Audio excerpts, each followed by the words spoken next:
Hey everyone, welcome back. Today we're going to be talking about how to reduce visual clutter and create a more attractive space. And maybe you've experienced this before, but sometimes we can spend hours upon hours decluttering and cleaning a space, only for afterwards it to look untidy and disorganized. And the reason this happens is that we have visual clutter grabbing for our attention and keeping us from being able to fully appreciate our newly cleaned space. Visual clutter is those small little things around the room that by themselves you barely even notice, but combined they can make your space feel messy and disorganized. So today we're going to be walking through some of my top tips on how to reduce visual clutter so that you can create a clean and attractive space that's calm and relaxing and a place that you actually want to spend time instead of a space where you're feeling overwhelmed or stressed. So I have 10 tips to share with you today and I'm excited to get into this, but before we do, if we don't know each other yet, hi, my name is Ashlynne and I make videos every week on this channel about minimalism, decluttering, and intentional living. So if that sounds interesting to you, be sure to hit that subscribe button below. But now let's get started with tip number 1, and that's to not be afraid of boxes and baskets. Now, when I'm helping people declutter their homes, one of the main things that I focus on is eliminating rather than organizing. We can often have a tendency of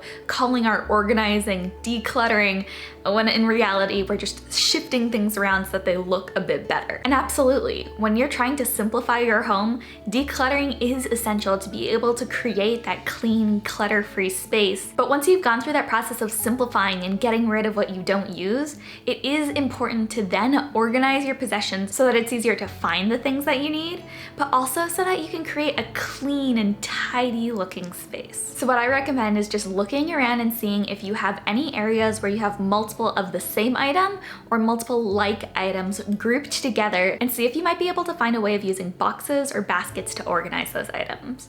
For example, I'm a huge lover of blankets, and so I believe Christopher and I have 3 blankets that hang around our living room and regularly get used. And so last year I went and invested in a basket for holding our blankets, and it's become an easy way of giving all of our blankets a home, as well as reducing visual clutter because we don't have 3 blankets strewn around our living room all the time. And this is something that can be applied to any area of your life. I'll use boxes to organize my jewelry, baskets to hold cleaning supplies, and so much more. So while it's important not to use boxes and baskets as an excuse to organize rather than declutter, they can serve a really practical purpose in our lives. Moving on, tip number 2 is to embrace color palettes. And one reason that rooms can often feel cluttered and messy is because there are so many different colors going on visually that our brains have a hard time processing everything in the room, leaving us feeling a little bit stressed and jarred as we walk into either a brightly colored room that is a little bit off-putting, or just a room with a lot of different colors that don't necessarily go together. So a color palette is really just a combination of a few different colors that go well together and that you can mix and match throughout a room. And by relying on a simple color palette of 3 to 5 colors, specifically focusing on neutrals with maybe a few pops of color, you can do a lot to really increase the visual attractiveness of a space and reduce that feeling of overwhelm or clutter when you go into a room. Okay, tip number 3 is a really easy one to implement, but it's going to have a huge impact on the perception of visual clutter that you get in your space, and that is to eliminate word signs. And I'm guessing you've seen these before and maybe have some in your home. They're the phrases like live, laugh, love, or a combination of other feel-good phrases. And the problem with these word signs is that they create a distraction as our subconscious mind tries to read them while also focusing on the task that we're trying to accomplish. But not only that, unlike a picture or a piece of art that kind of integrates well with the space, when you have words up on your wall, they visually pop out more, making it so that people have a harder time appreciating the space as a whole as their eyes pop around the room from word sign to word sign to word sign. So my personal advice with word signs is just to declutter them completely. They've never been something that I've particularly loved or gotten joy from. And if that's how you feel as well, you can just get rid of them entirely.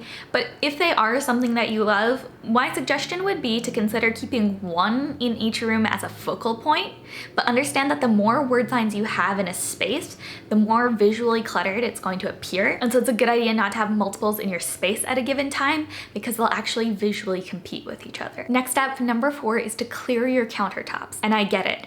If you make smoothies daily or cookies on a regular basis, it can be tempting to keep your most frequently used appliances out on the counters where they're easily accessible. But unfortunately, the reality of the matter is that the more that we keep on our countertops, the less visually clean and tidy our space is going to appear. If you tend to keep a combination of cookbooks and kitchen appliances and utensils all out on your counters at once, the result is that it's going to look messy. And so what I'd recommend is reducing the amount of things that you keep on your countertops to the bare minimum. Ask yourself, which of these tools do I use most often and which might be too difficult to store in cabinets, and let those answers dictate what you're allowed to keep on your counter. So clearing your countertops and leaving only what is essential can be a really powerful way of creating a visually attractive space in your kitchen. But even more than that, what you'll find is that this is actually an extremely practical tip as well, as you're creating more space that you can actually use to prepare the food that you're eating. Okay, tip number 5 is a quick and easy one, but it's simply to make sure that anything that you have hanging up on the wall is straightened. This is the same type of thing we were talking about with word signs.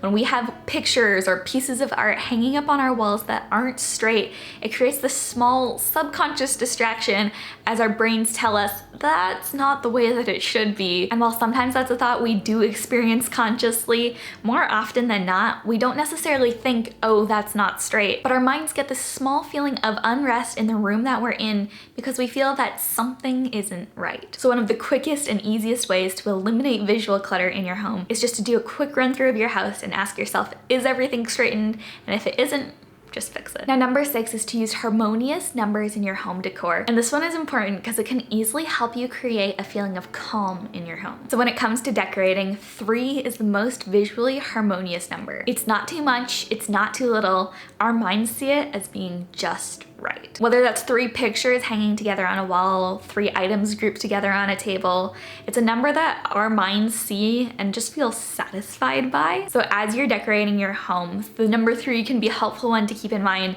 but obviously you're not always going to want to decorate everything in terms of groups of 3. So to apply this idea of harmonious numbers a bit more broadly, keep in mind the fact that the eye is most visually satisfied by odd numbers. So 1, 3, 5, 7. When we see groupings of odd numbers, we tend to naturally be more visually attracted to them than even numbers. And yes, this is absolutely a rule that you can break strategically, but keeping in mind the idea of harmonious numbers can really help in being able to create a more visually relaxing space. Number 7 is another really practical one, and that's to hide cords. And I think that because electronics have become such an integral part of our lives, in a sense, we've kind of forgotten about cords and the visual clutter that they can cause. But it is amazing the difference that removing cords can make in creating a clean and tidy looking space. See if you might be able to tuck them behind a piece of furniture or tie them together so that if you can't get rid of the cords completely, at least they're a bit more organized. Just keep in mind the fact that cords are one of the biggest sources of visual clutter in our homes,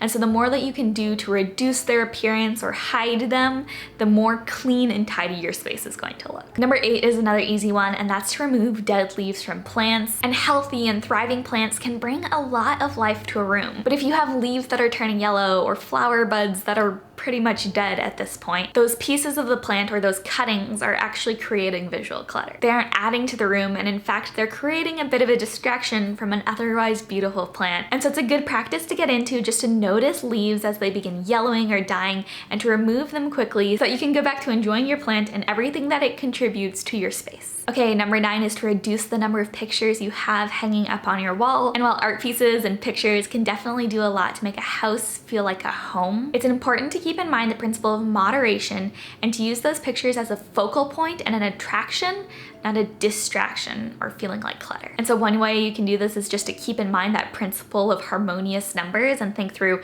how many pictures do I want to use in this space and how can I make it look as visually attractive as possible. But also just consider the fact that maybe you have a few more pictures hanging up on your walls than you necessarily need. And then this final tip is a really important one, and that's to beware of overstuffed shelves. And shelves tend to be a huge source of visual clutter in our homes simply because they're designed to store things. shelves. So naturally, you're going to have more items on them and more things competing for your attention when you look at them. And so one design principle that can really help with reducing the appearance of visual clutter on your shelves is to keep in mind the concept of negative space. And negative space in decorating is really just the space between a focal point or an item and everything surrounding it. The idea is that by creating negative space, you're more easily able to appreciate the focal point. Probably the most obvious example of negative space is when you go to an art gallery. There are large expanses of plain white wall that really draw attention to the pictures that are hanging up. We're far more able to appreciate each art piece in the gallery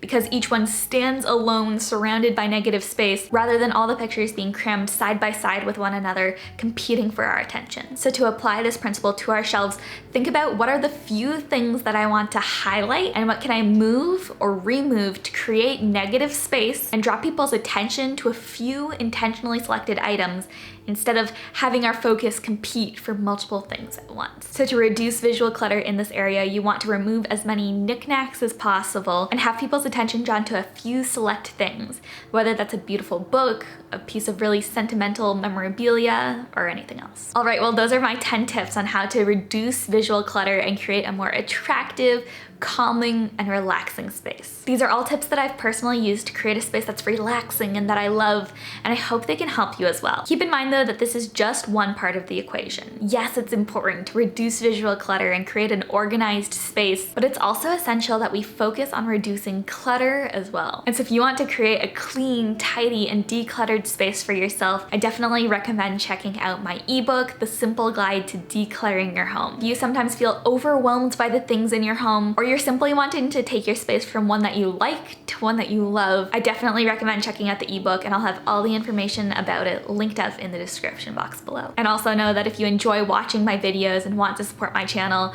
purchasing that ebook can be a really great way of being able to support the work that I'm doing here and help me to be able to continue creating free content. All right, well, that's everything I have for you guys today. If you enjoyed this video and want to see more like it, be sure to hit that subscribe button for more minimalism, intentional living, and decluttering videos coming at you twice a week. But thank you so much for watching today. I love you all so much, and I'll see you in the next one.